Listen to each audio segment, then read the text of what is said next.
Olá. Vou esperar o pessoal chegar. Vamos ver como que eu faço aqui. Olá. Oi, Dani. Dani já chegou. Dani vai entrar aqui, já vou chamar ela.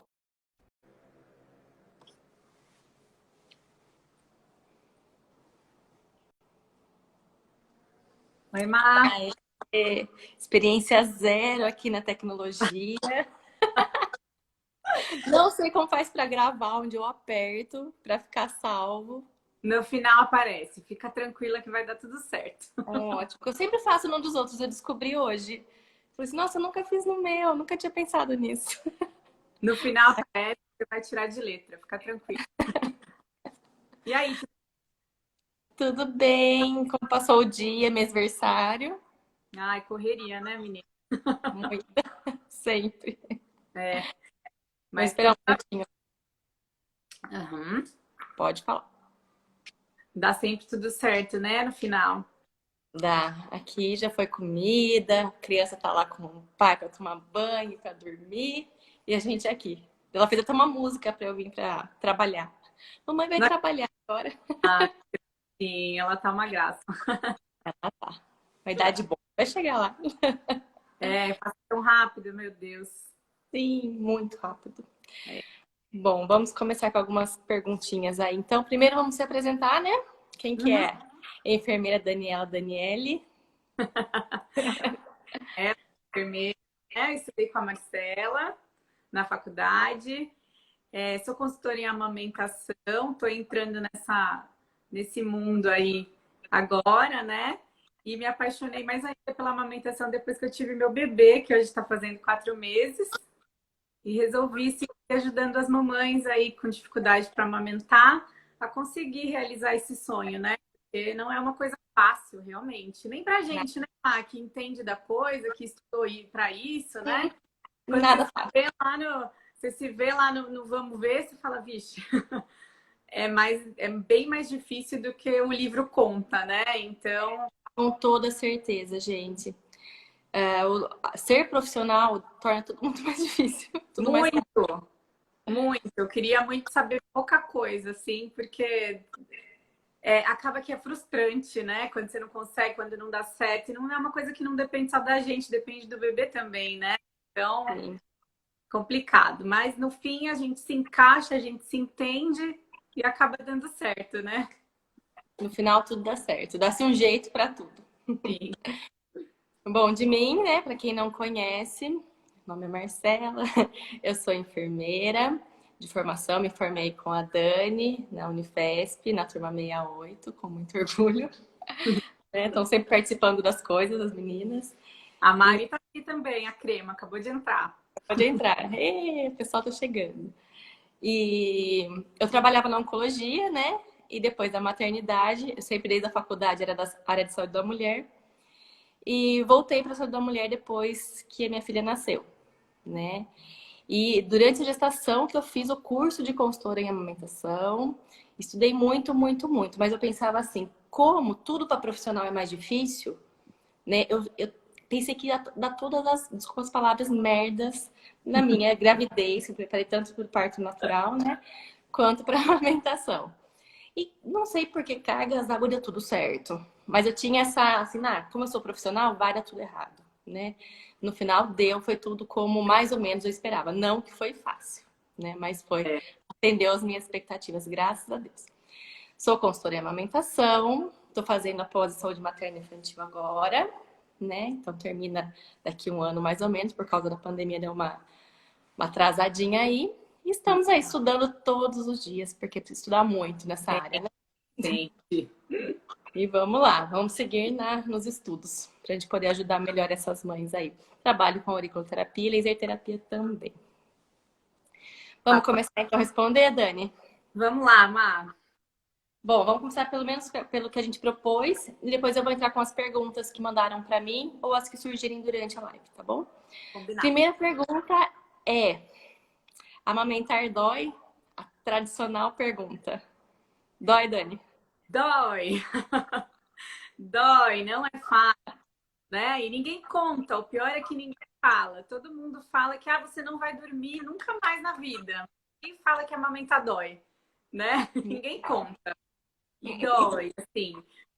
Mas é uma coisa que não pode se prolongar, né? No comecinho, até ajustar a pega, né? Mas não é uma coisa que tem que continuar. Se isso continuar, alguma coisa precisa ser vista aí, né? Geralmente a pega tá errada, pode ter acontecido algum machucadinho, alguma fissura no mamilo, e aí dói muito fissura, né? Bebê com língua presa pode dar dor na mama, né? Então precisa avaliar isso daí direitinho e o quanto antes, né? Porque para não impactar depois, para não impactar na baixa produção de leite, para não impactar numa ferida mesmo, né? E consequentemente no desmame precoce, né? Então, assim, é muito difícil, no começo é complicado mesmo, porque depende 50% da mãe e 50% do bebê, né? Para conseguir encaixe. Ele tem que lembrar que a amamentação é uma díade, né? São 2, sempre. Exatamente. Aí até você se encaixar, até ver qual é a posição que melhor se adequa, né? Leva um tempinho. E aí, adequando isso, conseguindo se entender ali com o bebê, é uma coisa que não é para ter dor, né? É uma coisa que é para seguir naturalmente aí. O que eu costumo falar para as minhas pacientes é assim, né? Que tem a falar, mas macaco não sente dor, não tem fissura, né? Comparando com outros mamíferos, falando que é instintivo, que é natural. Sim, só que o macaco não usa blusa, o macaco sobe na árvore, tá com o mamilo sempre roçando em algum lugar. Então ele é calejado. A gente não, nosso mamilo é completamente protegido o tempo todo desde que a gente nasceu. Né? Então é lógico que o atrito ali do começo da amamentação pode causar uma sensibilidade ou até alguma leve lesão. Agora, fissuras maiores, que a gente não chora para amamentar, que é sofrido, isso não é normal. Isso acontece nos primeiros dias mesmo, não é o tempo todo.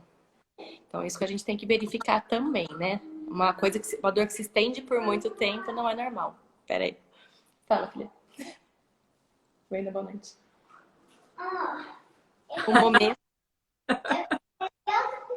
Vem falar oi aqui pro pessoal. Eu peguei outro pijama. Você pegou esse pijama? Dá tchau, pessoal. Fala boa noite, gente. Oi. Boa noite, gente. Então, pode usar outro pijama.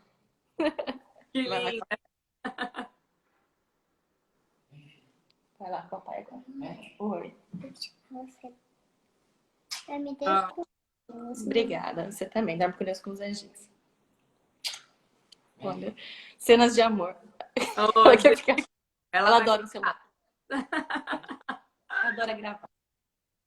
Então, Eu vou tomar banho. Tá bom, tchau. Pronto, gente. Intervalinho de mamãe. Agora a gente segue. Maternidade real, né, Má? Maternidade real. Eu falei pra ela, falei assim, mamãe, eu vou poder descer lá. Se você quiser dar algum recado, pode, né? A gente tá em casa. Faz parte de tudo isso.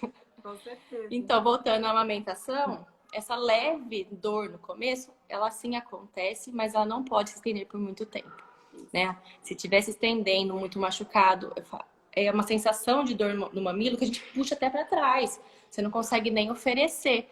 Isso não pode se falar que é normal, né? Isso tem alguma coisa errada assim. Tem a pega. Às vezes é uma posição tão pequenininha, mas na hora que a gente vai lá, põe a mão, a mãe fala, nossa, é isso? A mamada é para ser macia.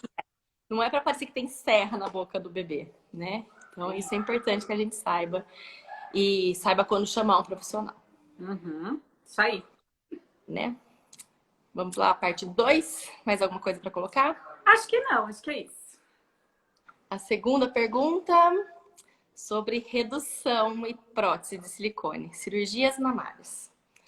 Eu vou começar falando um pouquinho, depois você complementa, porque eu tive ultimamente algumas experiências com redução, né? E 2 experiências completamente diferentes. Uma que a mãe realmente não conseguiu manter produção, né? Uma produção baixíssima, e foi uma redução de mama bastante grande, né? Ela tirou bastante volume. E essas cirurgias, no pessoal da nossa faixa etária, foram feitas quando elas eram muito jovens, né? Logo aos 18 anos, 20 anos, é feita a cirurgia, a gente nessa fase não pensa ainda na amamentação.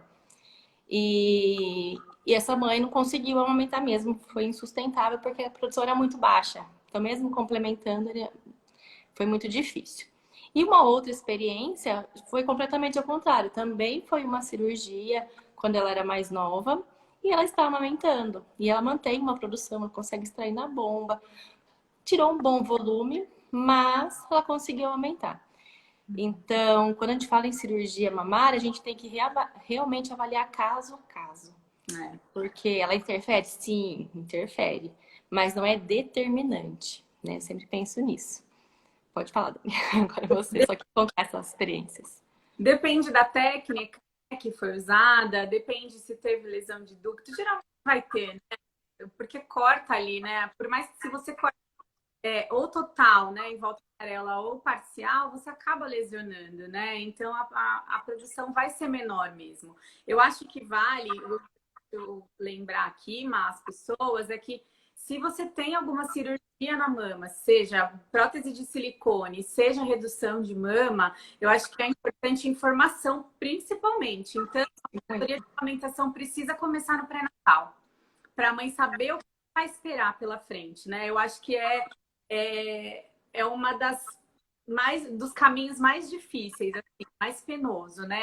Você ter baixa produção de leite, porque o bebê mamando no peito já demanda muito da mãe. E aí, o bebê mamando no peito, com dificuldade, irritado, você tendo a bomba, fazer protocolo de estimulação, no puerpério, que é assim, uma fase que é uma loucura. É muito desgastante, muito mesmo. Então, acho que... A questão emocional interfere bastante, né? Quando você vê que você não está sendo suficiente, a mãe se cobra demais. Muito. E aí você pensa na pandemia, né? Que a rede de apoio diminuiu muito, né? Absurdamente, assim. Então, é bem complicado, mas não é impossível, né? Você deu um exemplo aí agora de que uma das pacientes conseguiu. Então, assim, existem várias técnicas, né? E precisa de uma persistência da mãe também. Muita, muita, muito. Você precisa muito querer amamentar, né? Porque não é fácil, não. Mas não é impossível, né? Não é, mas como você falou a princípio, eu acho que a informação antes, ela faz toda a diferença. Porque essa mãe, ela já vai saber, por exemplo, uma redução, você pode começar a estimular um pouco antes, para a descida do leite antecipar um pouco. Você se prepara também psicologicamente para o talvez não sucesso da amamentação, você cria um pouco menos expectativas ou expectativas reais, né, em relação à sua história de amamentação. Outra situação também que tem bastante é a questão da prótese de silicone, que acho que hoje muitas mulheres têm, né? O meu público, ele é um público todo do que tem prótese, né? A maioria são histórias de sucesso, mas a gente não pode também deixar de falar, né? Como você mesmo falou, toda cirurgia pode sim causar danos. E a gente tem que pensar nessa situação, né? Quando a gente vai fazer uma cirurgia na mama, se você é mulher e vai querer amamentar e vai querer ser mãe, tem que pensar nisso. Sem dúvida. A questão da prótese, não só no processo cirúrgico pode causar danos, mas ela aumenta o volume da mama e pressiona. Quando a gente quer fazer uma mulher deixar de amamentar ou cair a produção, a gente coloca top para apertar. O silicone, ele faz isso. Quando tem a descida do leite, ele impede, ele segura que o peito se encha todo. Então, ele pode sim interferir na produção pela essa questão da pressão que ele faz no ducto mamário, nas glândulas mamárias. Tá? Então, também tem essa questão. O volume do peito, ele também fica apertando e ele pode prejudicar na produção. Então, quando for fazer uma cirurgia aí, tem que pensar, porque interfere 100%? Não. Como eu disse, meu público, ele é todo siliconado. Mas algumas, sim, pode ter algum problema. Por mais que hoje em dia, né, a maioria dos médicos vendam, né, que a técnica tá avançada, né, mas de qualquer forma, não dá para, porque é uma coisa que ali, por mais que o médico fale, né, eu não vou cortar o ducto, não vou pegar, não vai cortar, não dá para você ver na hora que você tá fazendo, né? Não dá. Então é praticamente impossível não lesionar, né? É uma coisa que E é precisa. uma área assim muito sensível, né? Assim, são muito fininhos, é muito delicado, né? Eu sei que tem cirurgiões tem muito competentes, com certeza, mas a gente tem que sempre pensar. Mas também não precisa ir já assim, eu não vou poder amamentar, né? Tem Sim. pessoas que chegam para Assim, mas só tem cirurgia, não pode amamentar. Assim, calma, não é assim, né? Vamos ver as possibilidades, se preparar para sim amamentar, talvez de forma diferente. Sem dúvida. Eu acho que a Mariana fez uma pergunta aqui, acho que a gente acabou de responder, ó, com relação às cirurgias da colocação de prótese. Isso mesmo, respondido. Se tiver mais alguma dúvida, Má, pode falar. A Gi falou assim, meu início foi muito difícil. 90% das pessoas não me incentivaram. Fui persistente, não aceitei o não e tive apoio de quem era importante para mim e bons profissionais. Que ótimo. Eu acho que é isso, né? A rede de apoio é fundamental para ter sucesso na amamentação. Fundamental. É, a gente fez até um post essa semana, né, e falou disso. Amamentar é um ato de resistência, né, não só contra todo um sistema, mas contra uma sociedade, porque a cultura da amamentação foi se perdendo ao longo dos tempos, né? E hoje a gente está retomando, né? Estamos tendo um sucesso aí, estamos retomando devagar, mas a gente tem que persistir, tem que insistir, precisa de informação, mas a rede de apoio ela é sensacional, ela pode fazer toda a diferença na vida de uma mulher. Ah, com certeza. Sempre vai ter alguém ali de fora para dizer que dá uma chupeta, né? Uma mamadeira aí que ele vai dormir a noite inteira. Sempre vai ter, né? Então, Uhum. é realmente Sempre. e escolher o caminho que você quer seguir. Se você quer seguir a amamentação no peito, em livre anda, os bicos, né, tem que ficar de fora, porque pode ter sido muito real a história da confusão de bico, né? Acontece do dia para noite sem você perceber quando você vê o bebê tá recusando o peito. Então, eu quase passei por isso. E aí, com 2 meses, eu vi meu bebê irritado e não queria mais e sumi com a chupeta. Enfim. E aí, graças a Deus, eu consegui. Mas é muito real, né? É muito real. Muito. Não tem uma quantidade, né? Se eu der só mamadeira de noite, será que ele não tem a confusão? Uma mamadeira só por dia? Não sei, talvez. E a maioria das mães acabam se enganando também, né? Porque elas começam a dar no começo, mas eu precisei sair, dei uma vez. Só que a mamadeira, a mamadeira e a chupeta, elas vão entrando, só uso pra dormir, só uso pra isso. E daí, quando o bebê tem uns 8, 9 meses, é o que mais eu vejo acontecer. Vou falar um pouquinho de experiência, não só de estudos, né, gente? Uhum. Quando chega nessa faixa etária, mais ou menos, depois que começou a introdução alimentar ali, minha bebê tá tão mocinha, ela já está segurando a mamadeira e não quer mais o peito. Não é que ela tá mocinha, é a confusão de bicos está aí, né? Ela já não... Ela tem que suprir ela de outra maneira e pronto. Então, ela não ficou mocinha, né? Não é idade ainda. Um bebê que não tem picos no dia a dia dele, dificilmente ele desmama antes dos 2 anos. Né? Isso é estudo, não é achismo. Então, sim, os bicos fazem o desmame precoce. Lembrando que desmame precoce é todo desmame que acontece antes dos 2 anos. Né? Então, assim, vamos pensar quantas crianças a gente conhece que desmamam antes dos 2 anos. Acho que a grande maioria da nossa rede, né? Que nem eu, ainda tem um grupo de amigas que foram engajadas na amamentação. Aí a maioria é engajada nesse tema. Então, tem um número mais desproporcional. Mas a grande verdade é que no Brasil se amamenta 54 dias. Exclusivo, né? Exatamente. É muito pouco, né? Se você for pensar. Se você for pensar só nos primeiros 6 meses, né? Que é a recomendação aí que todo mundo conhece, né? Que todo mundo deveria amamentar exclusivo até os 6 meses, né? Não chega nem na metade disso, a média. Nem na metade.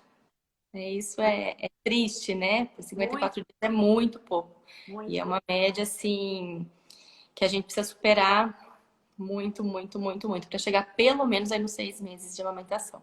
Lógico que a gente tem que pensar em política pública, tem que pensar em profissionais que estão aí desde o começo, desde a sala de parto, né, com a gente. Todo mundo tem que estar junto na luta, senão não funciona. É isso. A gente tem um comentário da Sil aqui, ó. Legal, Dani. Importante a alimentação. Além do aleitamento, tem o vínculo inicial tão importante no desenvolvimento das crianças. Com certeza. Sem dúvida nenhuma. O aleitamento materno, né, vincula muito. Você amamentar no peito, você vincula muito com o seu bebê, mas existem outras 1000 formas, né, de de vincular. Inclusive o pai vincular com essa criança, né? Então, banho com o pai, usar o sling, que favorece muito a amamentação também, né? O sling, para quem não sabe, é aquele tecido que você enrola no corpo, né? Para manter o bebê próximo aqui de você. É sensacional o sling. Acho que, Amamos sling. muito Aliás, bom. grudadinhos, que tá participando com a gente. Isso aí. A Gi Costa, ela trabalha com sling. Ah, é também? Tá Sensacional. cortando, né? Para mim tá ótimo. Você tá me ouvindo? Ah, então tá bom. Tá. Deu uma cortadinha, mas já voltou. Então a Gi Vamos. perguntou. Quem toma remédio para pressão pode amamentar normalmente, Gi? A questão de medicação, a gente tem uma lista de medicações que são compatíveis com a amamentação, né? Então tem que ver se essa medicação é compatível, mas a maioria das medicações para pressão, as mais habituais aí, sim, são compatíveis. A gente consegue manter o aleitamento sim com mulheres com pressão alta. Tem um site, para quem não sabe, tem um site que é o Lactância. Sim, de lactância. Dá para clicar lá, mas a maioria. Eu vou colocar aqui. Isso. Pode ir falando, Dani. Vamos falar então do próximo, Má, que eu acho que é uma questão. Se o seio é pequeno, ele vai produzir leite insuficiente para o bebê. Eu sei, é pequeno. Amamentei há 3 anos e 2 meses. Ou seja. É mito. Mas existe uma condição chamada hipoplasia mamária, que é como se fosse uma atrofia, né, ali das glândulas mamárias, que essa mulher já nasce com essa condição. E nessa condição específica, que a mama é pequena, mas é um caso de hipoplasia, daí sim ela vai ter dificuldades e às vezes não vai conseguir amamentar, tá bom? Mas a chamado seio pequeno, né, o seio como o meu, como de muitas mulheres aí, não vai interferir na amamentação. Não vai, porque a produção de leite depende do estímulo, né? E não do tamanho do seio, né? Então, quanto mais o bebê sugar, mais o corpo entende que precisa produzir, e aí essa produção vai se adequando com a necessidade do bebê. Né? Então, não, gente, não se preocupem, as gestantes que tiverem aí, que tiverem a mama pequenininha, problemas, tá? O bico também, muita gente fala assim, mas meu bico é muito pequeno, meu bico é muito grande. Gente, o bico não vai mudar em nada, né? A gente não mama no bico, a gente mama no peito. O peito, ele é todo um contexto aí, né, de ajeitamento, de pega. A gente ajeita ali na areola, ajeita toda a posição do bebê e consegue, até que em um bico muito pequeno, um bico que não tem bico, né, que todo mundo tem, na verdade. Ele só não é protegido. Só não é para fora, né? Só não é para fora, tá? Então, também a questão dos bicos, muita gente chega já falando assim, o meu peito é pequeno, eu não tenho bico. Então, tudo isso a gente consegue contornar e não passa a ser um problema principal. Isso aí. E a solução do bico, né? Não necessariamente é um bico de silicone, né? Então, mais... A concha para fazer bico, gente, nem a concha, por favor. É um outro mito aí, essa questão da concha, né? Que pode causar vários outros tipos de problemas. Quantas pacientes minhas saem do hospital com a concha e com o bico e daí chega em casa a gente tem que mudar tudo, que elas saem do hospital correndo para comprar. O marido, vai comprar que a enfermeira falou, que a técnica falou, que a médica falou. Então... E, gente, não é assim. Tudo tem a sua utilidade, mas é muito... Não precisa. Não precisa, e na verdade você pode causar malefícios, né? A concha rígida, ela vai fazer edema ali, ela vai deixar inchado o bico, e aí é mais difícil ainda, né, do bebê pegar. Pode causar candidíase mamária. Pode causar mastite, pode causar várias outras coisas, né? Então, não, gente. Inclusive, não existe preparo da mama, né? Então, a indústria vende que você deve usar concha ali na para fazer o bico, mas você tirou a concha que ele falta para onde ele estava. Então, gente, ele ficou a vida inteira para dentro. E você acha que por a concha ali ficando dos 8 meses para frente, esse bico vai pular? Não é real. Se a gente parar pensar, não é real, né? Um Foi a vida inteira daquele jeito, a gente acha que pondo um negocinho, fica pressionando, o bico vai saltar. Vai Isso fazer mágica. não faz mágica, não faz. É a força do bebê sugar, né? Que vai conseguir tirar esse bico aí. Gente, é suado, é o dia a dia ali, ó.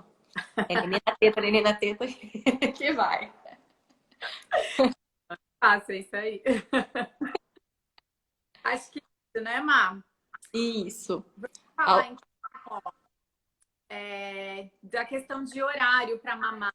Tem gente que fala que se o bebê não tomar de 3 em 3 horas, ele fica mal acostumado. E aí? E aí?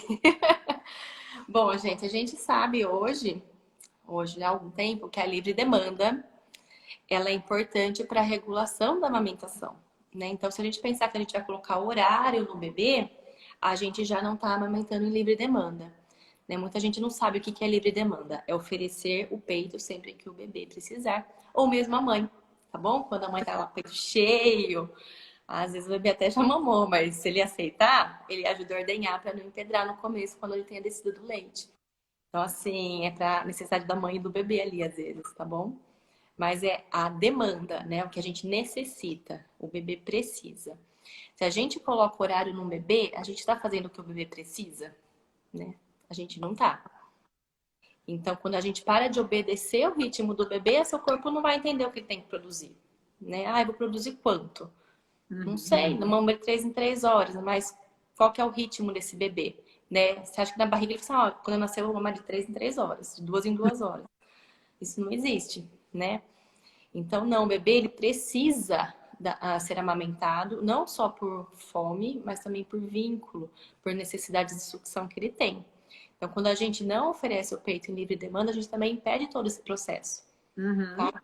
Então, não, o bebê não vai ficar acostumado. Pensando psicologicamente também, o bebê não tem nem estrutura para ficar mimado, ou mal acostumado, ou manipular os pais. Né? A gente seria um bichinho muito ruim se a gente nascesse tão manipulador assim, que ó, um mês a gente manipula a família para fazer tudo que a gente quer. Não é assim que as coisas funcionam. Não, e coitado de nascido, né? Ele nem entendeu que ele tá fora da barriga. Nem sabe que nasceu, já Como é? tá manipulando a família e tá mal acostumado porque quer um tetê toda hora. Então, pois é. E sem falar, né, Má, que quando o bebê nasce, o estômago é muito pequenininho, né? Então, assim, são 5 ml, né, nos primeiros dias. Então, é muito pouquinho. 5 ml vai ser suficiente para ele aguentar 3 horas sem mamar, né? E aí, o que acontece? É uma cadeia que vai... É uma coisa atrás da outra que vai desencadeando, né? Então, o bebê, a mama fica cheia, o bebê fica com fome, aí o corpo inteiro, se tá cheia, o bebê não precisa tanto, e aí vai vir uma bola de neve isso, né? Para de leite também, né? Então, o ideal realmente faça livre demanda. É a mãe se conectar com o bebê e entender quando o bebê tá precisando de peito, né? E Os primeiros meses é uma lua de mel, né? Que a gente com o bebê. Tem que ser ali o tempo todo. Ai, Marcela, mas eu tô cansada. Gente, é cansativo mesmo, né? Tá cansada, dá pro pai carregar, põe no sling, dá pra avó, dá pra companheiro, pra companheira, né? Porque a gente tem famílias de todos os tipos aqui, graças a Deus. Mas dá para sua rede de apoio carregar um pouco, né? O colo também não deixa mal acostumado, pode carregar bastante. Pode, deve, né? Tá, e vai dormir um pouquinho, vai tomar um banho, depois você volta a amamentar. Torne as coisas leves, né? Amamenta, dorme. Só que a gente precisa de rede de apoio.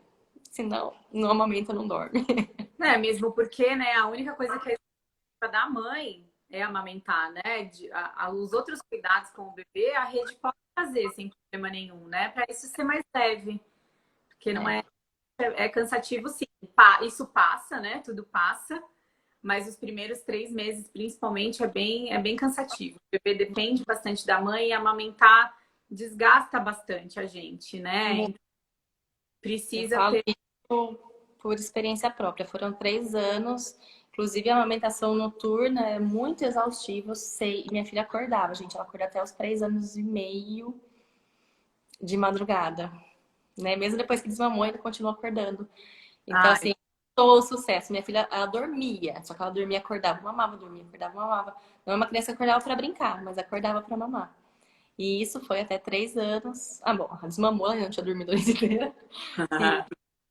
Então, assim, eu sei o que é ficar 3 anos, pelo menos, sem dormir uma noite completa. É exaustivo. Essa não é a regra, tá, gente? Não vai, ah, eu vou ficar sem dormir 3 anos, vou desmamar agora. Não. Tá? O sono é uma coisa, eu fiz higiene do sono, tudo bonitinho. Mas ela tinha uma necessidade aí de estar comigo. Até hoje ela às vezes acorda e me chama. E isso é natural. A gente tem que respeitar o processo de cada criança e como ela funciona. E a amamentação livre demanda é isso. É respeitar o processo dessa criança e entender o que ela necessita naquele momento. É isso. Mas Vamos ver aqui. A Gi comentou aqui, ó. Como eu amo esse assunto, ouvir tudo isso. Vontade de escrever tudo isso com letras garrafais e de escrever para o mundo e para os informados também. Que bom. a Então, gente também.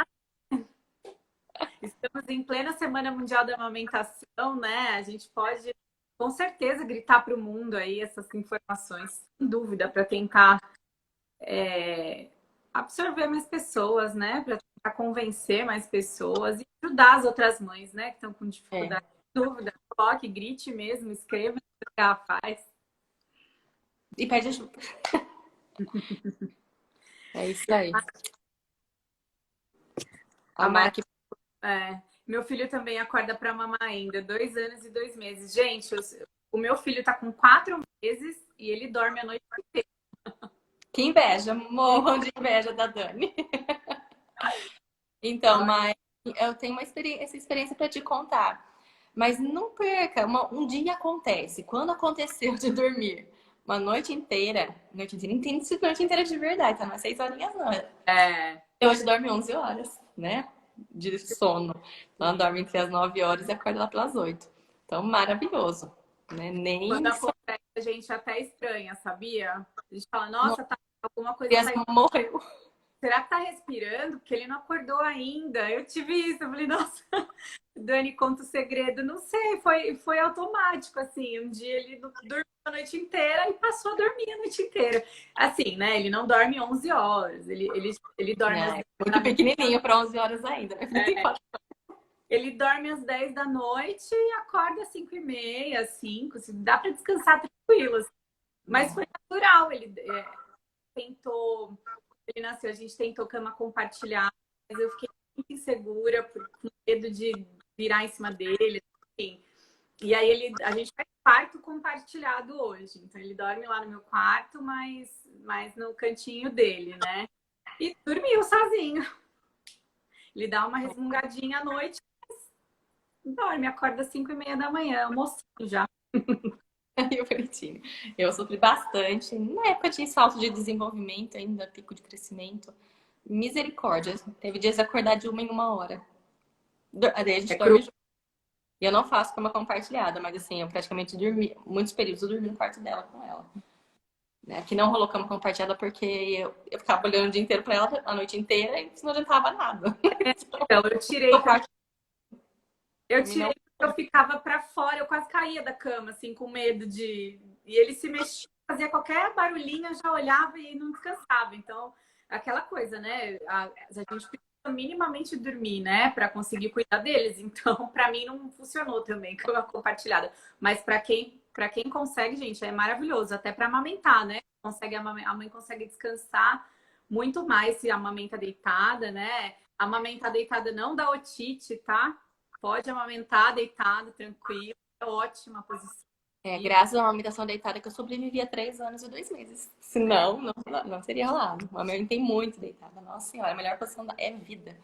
É ótimo mesmo. Quem faz acha ótimo, adora, né? A Má comentou, faz cama compartilhada e mesmo assim acorda de madrugada. Aí vai depender de cada criança mesmo, né? Não tem jeito, cada um é diferente. Nossa. Ô, Dani, me mandaram uma pergunta também na caixinha de perguntas, 2 na verdade, que a gente tem que responder, sobre retorno ao trabalho, como manter a livre demanda no retorno ao trabalho. E aí? É complicadíssimo também, gente. Demanda muito da mãe, mas é muito, muito, muito possível, tá? Hoje a gente sabe que é indicado, né? Que a gente amamente em livre demanda até os 6 meses, porém, a legislação brasileira dá para a maioria das mulheres 4 meses, né, de licença maternidade. Precisa voltar Gente, uma amamentação é pra gente lutar por esse tipo de coisa, sabe? antes, né? Porque é incompatível com o que o Ministério da Saúde, com a Organização Mundial da Saúde fala. Então, complicado, né?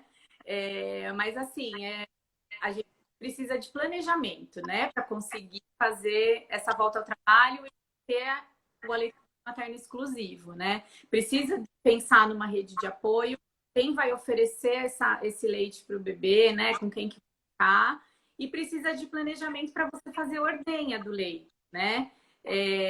Ordenha com bomba, ordenha manual, do jeito que você se adequar melhor, né? Eu particularmente gosto da bomba elétrica. Eu acho que é mais prático, né? É mais fácil, mas tem quem goste de fazer manual, né? Então, assim. Eu nunca tive elétrico, vou ter que trabalhar com manual. Tem quem faça. Eu uma pessoa que conseguiu fazer estoque fazendo ordenha ela mesma, sem a bomba. Sensacional, né? Mas, nossa, é mais Uma difícil. dica pra gente tirar leite, que funciona muito, funcionou pra mim sem bomba elétrica, sem bomba dupla, nada. Eu fazia o meu estoquinho de leite de madrugada, né? Já que minha filha acordava, né? 3 em 3 horas, 2 em 2, uma em uma. Enquanto ela mamava num peito lá que o outro ficava cheio, eu ia tirando do outro. E a questão da livre demanda, lógico que a gente não vai conseguir manter a livre demanda no trabalho, porque você vai estar longe. Mas quando você tiver com o bebê, segue livre demanda. E tem gente que pensa que livre demanda é só o peito. A livre demanda é atender também quando o bebê vai querer mamar, não é? Então pode ser que a pessoa que esteja com essa criança, né? Às vezes, no meu caso, por exemplo, foi minha mãe. Minha mãe fez livre demanda na casa dela. Então, assim, mas sabe quando que eu dou? Que horário que eu dou leite pra Alice? Assim, quando ela quiser. Então ela começava, minha mãe começou a entender o chorinho, né? Os pedidos de as horas que estava com fome, ela oferecia o leite, que eu deixava ordenhado e oferecia no copinho. E, então, manter a livre demanda é possível. Tá? É só você continuar seguindo a demanda do bebê, quem for oferecer esse leite. Mas se ela mais vai para a escolinha, vai para a creche, daí a gente sabe que durante esse período não vai ser uma livre demanda, vai ser pelos horários da escola. E a criança vai acabar se acostumando. Mas quando estiver com você, segue livre demanda, linda, maravilhosa. Ótimo. E importante também, né? Falar do a Alice tomou no copinho, né? E tem várias outros utensílios, né? Que a gente pode oferecer o leite para o bebê sem ser na mamadeira, né? Existe colher, a colher dosadora, existe copo de bico rígido, aquele copo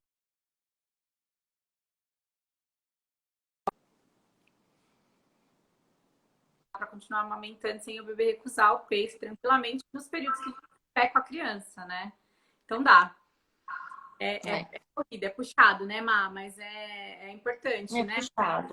Existe Mas eu acho que a gente precisa se programar, quem você falou no comecinho das orientações aqui. A gente precisa de um planejamento. A gente fala muito hoje de plano de amamentação, para se fazer na gestação, gente. Né? Então, você vai planejar toda a sua história de amamentação. Então, assim, como vai ser sua volta ao trabalho, quem vai te ajudar no começo, nos primeiros dias, o que você precisa fazer, conhecer como vai ser esse bebê que vai chegar em casa. Então, tudo isso pode ser programado. Vai ser redondo? Não, é um plano. Mas você já vai saber, antes de voltar ao trabalho, o que você vai ter que fazer, né? Então, não vai ficar um mês antes, ai meu Deus, vou voltar ao trabalho, tô desesperada. Não, você já sabe desde a gestação o que você vai fazer. Né? Numa época que você consiga pensar ainda, que você tinha mais tempo, que você conseguia se organizar. Se você precisava comprar bomba, se você achou melhor não comprar. Como que você vai ofertar esse leite? Quem que vai ofertar? Se vai ser escolinha, se não vai ser. Então, tudo isso pode ser feito no seu plano de amamentação. Né? Para ser feito bem antes. É mais chance de dar certo, né? Quando a gente faz. Diminui muita ansiedade também. O retorno ao trabalho gera muita ansiedade nas mães. Né? Isso também prejudica a amamentação. E a gente fica tensa, a gente acha que não vai ter leite suficiente. Então, precisa entender como funcionam as coisas um pouco antes para a gente poder se organizar melhor. Volta aquele sentimento lá do comecinho, né? Quando o bebê acabou de nascer. Volta, volta. Ai, olha, a maternidade é um vai e vem, assim, de emoções. Que não acaba, acho que nunca. Quando você acha que acabou, que tá tudo ok, tá tudo, né, certinho, encaixado, vem um salto. Vem uma nova fase. Fase número 2. Você se enganou, você não passou de fase. Volte mais 3 casas. Ai, meu Deus. Mas é assim mesmo. Né? Fazer o quê? A outra pergunta que me mandaram, Dani, acho que ficou respondida, a de retorno ao trabalho livre demanda, né? Sim, é. A outra pergunta é sobre atividade física e amamentação. Se pode interferir, se a atividade física pode interferir na amamentação. Desde que esteja tudo bem, tudo ok. Não, desde que o seu médico libere, né? Desde que você tenha dado um tempo aí depois do parto, né? Seja cesárea ou seja parto normal, precisa ter um tempo, né, para recuperação. Ok. Tem gente que faz exercício até com o bebê, né?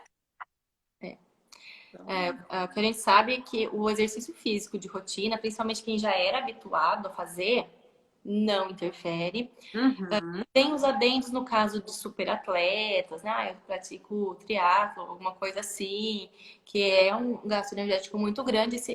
Essa mulher vai ter que ter um acompanhamento nutricional aí e com o médico, né? Para que atenda todas as necessidades aí do bebê e dela, né? Então, atividades físicas mais intensas, sim, a gente pode pensar no comprometimento nesse sentido, que você precisa ter um preparo, né? Você vai exigir muito mais do seu corpo. Agora, Marcela, eu sempre frequentei academia, vou voltar para academia agora, fui liberada pela médica. Vai. Ok, gosto de correr, voltei a correr, aliás, é ótimo. Atividade física é vida, porque é o momento que a gente tem pra gente de novo, mesmo que seja com o filho no canguru, né? Mas a gente volta a cuidar da gente, isso é bacana. E te dá mais ânimo também, né? Para seguir o dia a dia cansativo aí, que é que é cuidar Eu da falo casa. para quem tá acostumado ainda, que nem eu não sou atleta, né? Não pratico nada, outras coisas só como. Mas para quem é acostumado a fazer atividade física, parar de repente, né? E pensa nessa questão emocional da maternidade, os primeiros meses, essa demanda toda, faz muita falta a atividade física, Faz, né? né? Então, sim, se você faz, volte a fazer, né? Assim que o seu médico liberar aí e retome a sua rotina, que com certeza vai ser mais benéfico do que trazer malefício para a amamentação. Sim, e tem geralmente quem faz cesárea que fica mais inseguro, né, Má, com isso, por conta da Sim, cirurgia, da cicatriz, né? Então, assim, uma dica, começa aos poucos, né? Volte aos poucos até você ter com acompanhamento profissional, aí. segurança, né? Foi liberada pelo Uhum. médico. Né? A maioria das pessoas treinam em academia ou com personal, tá? Ele vai com certeza direcionar o melhor exercício aí para não sobrecarregar nada. Tá ouvindo, Má? Agora eu tô, voltou. Ok, beleza. Vamos seguir. Acho que tem a última pergunta agora, né? Pra gente Uhum. fechar. Sobre a absorção de ferro na introdução alimentar. Se a amamentação prejudica. Pode começar a falar aí? Posso? O próprio leite materno, né, tem uma grande quantidade de ferro e o ferro que é do leite materno, ele é mais facilmente absorvido, inclusive, né, pelo bebê do que o ferro que tem nos alimentos. Então, não, gente. O bebê, ele pode ser amamentado, inclusive, enquanto ele está comendo, né? Porque Nossa, amamentação. a introdução alimentar é o que o próprio nome diz mesmo, né? É você apresentar para a criança o alimento. Então, não necessariamente aquilo vai suprir a necessidade energética do bebê, né? Nutricional do bebê. Então, às vezes, ele pode querer ali, é uma coisa estranha para ele aquilo, e o que ele está acostumado é o leite materno, pelo aconchego, né? Pelo conforto que é mamar no peito. Né? Ele vai querer mamar durante o jantar. E ok, pode, né? Isso é liberado. Outra coisa importante, que além do nosso leite ter um ferro que ele é absorvido também, é que ele não atrapalhe a absorção do ferro do alimento, tá? Os componentes do nosso leite não fazem o que o leite de vaca faz, né? Que atrapalha a absorção do ferro. O nosso leite tem componentes que não fazem isso, tá? Então, por isso que a gente fala que pode sim amamentar quando o bebê começa a comer, ou logo depois se come ou durante a alimentação. É muito comum no começo da introdução alimentar que o bebê não sabe o que aquilo é para comer, né? Eu fiz BLW aqui em casa, e então ali se não comeu papinha, ela já foi para os alimentos na forma que o BLW oferece. Ou a participativa, às vezes era um pouco participativa também. E a criança, ela começa a brincar ali, ela cansa, daí ela vinha mamava, depois ela voltava a querer brincar, né? Que ela vai conhecendo os alimentos ali, então é tudo muito, muito tranquilo. E a criança, ela mama antes do almoço, mama depois do almoço, Porque a amamentação, ela faz parte ali do dia a dia. Como ela tá começando a aprender a comer, ela ainda não tem uma rotina de almoço, janta, nada disso. Então, a amamentação, ela fica dentro. Eu lembro que eu fui num restaurante uma vez, tem que contar, né? Que eu fui lá, ali sentou na mesa, já tinha uns 9 meses, aí, uns 10 meses. Então, a gente sentou, eu dei lá um tomatinho pra ela, arroz, feijão, ela comeu e veio pro peito. Depois ela voltou e comeu de novo. Daí a moça falou assim, esse leite seu não é bom, viu? Eu sei por quê? Porque ela comeu, mamou, voltou a comer, ela continua com fome com o seu peito, você tá dando peito pra quê? Eu falei, Ai, porque ela gosta. Né? Eu falei, o quê? Eu não sou dessas que briga com ninguém no meio da rua, não. Eu falei, não, porque ela gosta. Eu fiz aquela cara de, tá tudo certo. é, Aí o pessoal mas fica olhando a gente no restaurante dando peito pra criança dando comida. informação, né? Você vê, não é? A maioria das pessoas que pensa, né? Ou que fala que não pode, ou que pior ainda, que acha feio, né? Amamentar em público, que repudia isso. É Aí, outro problema, né? Esse é um problema social. No começo da minha amamentação, meu marido ficava um pouco sem graça. Né? Depois ele se acostumou, porque foram 3 anos amamentando em público, e depois eu já nem ligava uhum. mais, né? Mas no comecinho, quando as primeiras vezes que a gente saiu pra ir almoçar, alguma coisa assim, eu tirava o peito na mesa pra ela mamar, e olha que meu peito não é grande, né? Não era aquele escândalo. Mas ele ficava assim, olhava pro lado, olhava pro outro, tipo, meio inseguro, se tava sendo desconfortável, ele ficava preocupado se eu tava desconfortável pra alguém ao entorno ali, né? É, E depois que a gente se acostuma, a gente nem liga se tem alguém desconfortável, porque é natural, gente. Né? No carnaval, a mulher era cateta lá e é tudo natural. E quando a é gente vai isso. é, né? Então, o peito ele é natural. Eu gostaria até de ir lá sem blusa, mas não é tão natural assim. É. A amamentação impactante, né? Ficar sem roupa, meu Deus. Mas é tão ruim, né, Má? Porque acaba que atrapalha até nessa questão da livre demanda, né? A mãe se priva de amamentar porque os outros estão olhando. É bem difícil isso, né? E é muito comum. É muito Eu gosto de contar as minhas histórias, né? Mas olha outra coisa bacana que aconteceu. Eu tava amamentando aqui na praça em Araras, a gente tem uma praça aí muito frequentada nessa praça, né? Coisa de interior. E eu ah, tava na praça, meu marido foi no banco e eu sentei no banco pra dar mamar. Passou uma senhora assim, vai vir aqueles palpites, né? Senhorinha. Ela falou assim: ai, que lindo ver uma mulher amamentando à tarde assim. Alimenta o meu dia. Eu falei, mais fofo que eu vi hoje. que Hoje difícil ouvir isso, né? Nossa. é uma delícia, gente, eu vi uma coisa assim. Poderia ser assim, né? Olha que linda aquela mulher amamentando, né? E por Mas que que não é lindo, né? Então. um dia a gente chega lá das pessoas terem essa visão da amamentação e não essa visão de nojo, desrespeito, enfim, tantas outras coisas De aí. expor, né? De Enfim. expor. É isso. Você tem mais alguma pergunta? Não, aqui A que gente, seja. deixa eu dar uma olhada aqui, que tinha um. A Maraísa falou, ó, Dani, seria legal uma live Deixa eu ver se eu... abordando o tema sono e bebês. Fica a dica de uma live para depois que acabar da amamentação. É uma ótima dica mesmo, né? Porque tem bastante gente que sofre com o bebê acordando à noite. Mas você sabe que o leite, amamentar à noite, não é que é melhor, é que a produção de leite é maior, né? Durante a noite. E Ela aí, ajuda na produção da amamentação, na verdade. A mamada noturna, é, ela ajuda a produção do resto do dia. sim. Então, ela é boa. Ela ajuda É muito. cansativo, né? Desgastante, mas é bem importante essa mamada noturna, né? E também tem a questão dos primeiros meses, é que os bebês não produzem hormônio do sono, né? A melatonina ainda em quantidade. E a gente acaba fornecendo pela amamentação, tá? Então, ajuda no sono. Se seu bebê, como o meu, não dormia, né, a noite inteira, tinha esse hábito de acordar. E lembrando, gente, quando a gente estuda a amamentação, a gente estuda muito questão de antroposofia, né? Como que a gente era lá, uns milhões de anos atrás. E a gente acorda por um mecanismo de defesa à noite, os bebês, né? Pensando que a gente morava nas cavernas, que a gente podia ser atacado a qualquer momento, os bebês que acordam, eles sobreviviam mais, eles se arriscavam menos, ficavam menos em risco, né? Agora, pensa num bebezinho que dormia a noite inteira. Se chegava um bicho, algum animal, alguém para entrar na caverna, sei lá como que era o negócio, ele era mais exposto, porque ele não acordava. Então, tem essa questão dos estudos, que é uma questão de sobrevivência, os bebês que acordam à noite. Então, minha filha, ela ia sobreviver super. Ai, não, coitado. Mas tem essa questão também, é meio que fisiológico. Então, tem bebês que 50% dos bebês acordam, 50% começam a ter o sono noturno aí mais redondinho, mais cedo. Então, eu torço para que as mães estejam nos 50% dos bebês que dormem. Mas essa não é a realidade, né? Tem os 50 que não é que não dormem, gente, é que acordam durante a noite. Uhum. A gente Vai tem uma falar, outra meu bebê pergunta. dorme até acordado de... Oi. É. Ó, uma outra pergunta aqui.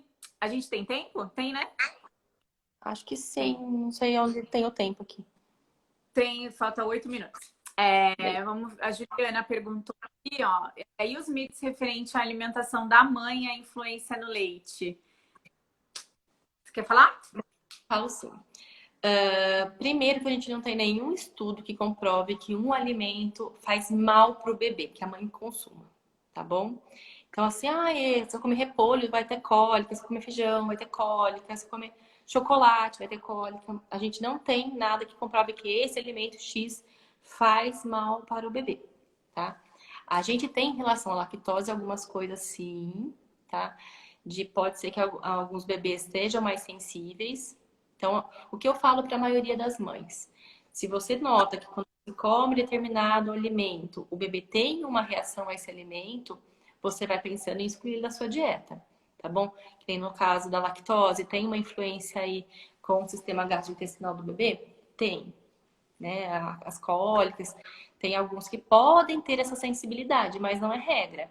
Então não adianta a gente ficar tirando a lactose de todas as mulheres, sendo que é um grupo muito pequeno que vai ter alguma sensibilidade.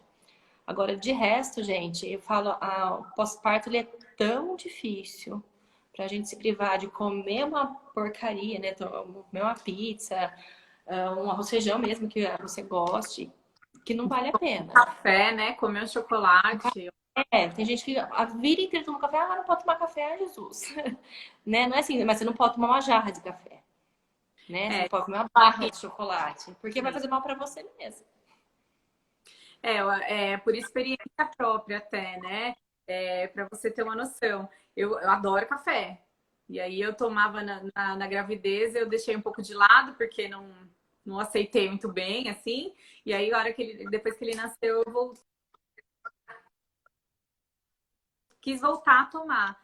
E aí não foi bom, ele ficava muito irritado. E mesmo assim não foi bom. Então, assim, né, não era a cafeína do café, alguma coisa ali no café que não foi, não rolou pra mim, entendeu? Não é nada comprovado científico, né? Mas pra gente não rolou o café. Aí eu tive que tirar. Mas as outras coisas, né? Equilíbrio, sem exagerar, tranquilo. É o que a gente fala, né? A gente tem que olhar para cada bebê, cada mãe e cada bebê. Essa díade, ela vai ser tudo o que significa na amamentação. Então, se o bebê vai reagir a um leite ou não, se o bebê, a pega do bebê 50% é um, 50% é o outro, o sono 50% é um, 50% é o outro.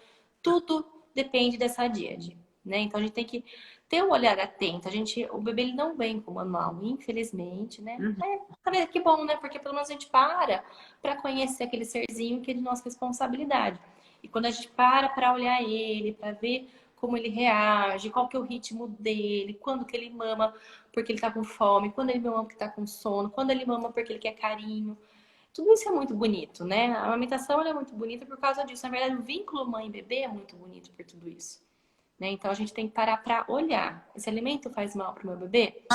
Olha, né? Observa. Você vai te dar a resposta. Sem dúvida. E com relação à lactose, na verdade, o que tem mais restrição não é nem o problema da lactose, né? É para o bebê que tem alergia do leite de vaca, né? Exato. Que é a caseína. Então, assim, é uma outra história, é uma questão que isso é um diagnóstico que o pediatra tem que fazer, né, para o bebê. E aí sim a mãe vai ter que restringir tudo que for de leite e derivados, né? Porque isso daí é uma questão alérgica, né? Não é mais importante, né? complexo. E esse bebê, ele não vai ter uma dificuldade enorme de ganho de peso no início da amamentação. Ele vai ter várias respostas aí para o médico chegar num diagnóstico, né? Então, não é uma coisa, meu bebê, ele fica se contorcendo um pouquinho depois que eu tomei leite, então ele tem intolerância. Não. Ou ele tem alergia à proteína do leite. Não. Não é assim que se faz um diagnóstico. É bem mais complexo. São bebês que têm reações muito maiores. É isso, né? Acho que foi tudo respondido, né, Mar? Acho que sim, também ocupamos todo o tempo. É. Falaria mais 3. Mais alguma coisa? Não, acho que era isso. Acho que a gente respondeu tudo aqui que tinha. Amei, amei, amei fazer a live com você. Também. Legal. Obrigada pelo convite, né? Você me convidou e fizemos no meu. Ah, imagina, ué. A gente tá aí. A Mari falando aqui, ó, não vejo a hora de assistir a live amanhã sobre alimentação. Pois é, vou vender um pouco meu peixe aqui. Amanhã eu vou fazer às 8 horas da noite uma live com a Juliana, que é nutricionista, sobre alimentação da gestante e da mulher que está amamentando. Então vai ser legal. Puderem Assim. falar um pouquinho aí a questão das intolerâncias, do APLV aí. Eu Uhum. acho, né, fazendo uma perguntinha, fale um pouquinho sobre a APLV, porque eu fiz na pós uma aula e veio bastante pergunta de mãe sobre a APLV para mim nos meus directs. Então eu vi que Uhum. tem bastante mãe com dúvida em relação a isso. Tem um grupo grande aqui em Araras de mães que têm bebês com APLV. Então acho que vocês puderem abordar aí, acho bacana. Já está na minha lista, inclusive, tá? Faz a propaganda aí para essas assistirem que a gente vai Vou ter fazer. Vamos informação. compartilhar. Tá bem completinha essa live de amanhã, vai ser bem legal. Estarei aí. E vamos pensar na ideia da Maraísa da gente fazer uma live sobre o sono, hein, Mar? Vamos sim. Gente, Então, obrigada então a todo mundo que esteve presente, né? E até uma próxima. E espero estar mais presente com a Dani também aí na página dela e conhecendo o trabalho dela mais de pertinho. com certeza, vamos fazer junto. Em pró uma amamentação, né, gente? Então, um beijo para vocês, tá? Boa noite, obrigada por quem ficou até agora. Tchau, Mar, até a próxima. Beijo, até a próxima.